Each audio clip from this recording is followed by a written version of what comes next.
पैगाम से लबरेज नस्म शुआए उम्मीद के शुरू के 2 अशआर और उनकी तशरीह आपके सामने पेश कर रही हूँ।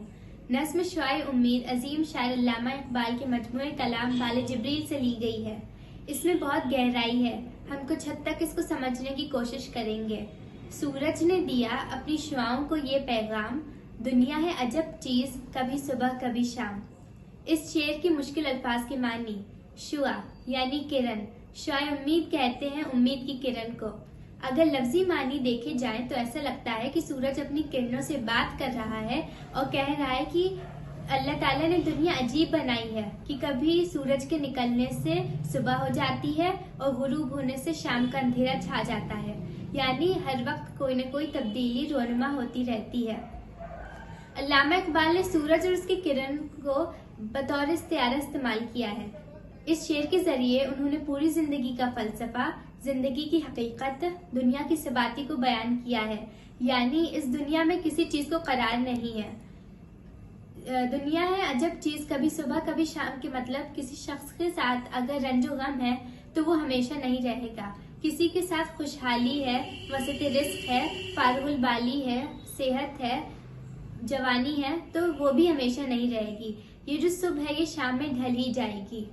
इसी तरह अफराद से ऊपर उठकर जब हम अक़वाम के हालात देखते हैं और मुल्कों के हालात देखते हैं तो वहाँ पर भी यही फलसफा लागू होता है कि कोई मुल्क और कौम अगर बाब उरूज पर है तो उसे जवाल की शब भी देखनी होगी, और अगर कोई कौम जवाल और पस्तियों में है तो उसे उरूज कभी न कभी नसीब होगा।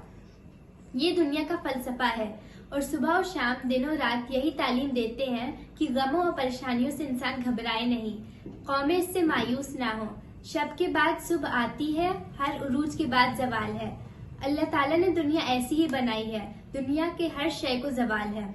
ये छोटा एक शेर है, लेकिन अल्लामा इकबाल ने इसमें बहुत बड़ा फलसफा बयान किया है।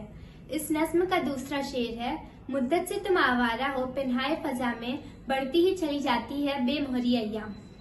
इस शेर की मुश्किल अल्फाज के मानी, पिन्हाए फजा यानी फजा की वसत, बेमोहरी अय्याम के मतलब जमाने का नामेहरबाना सलूक।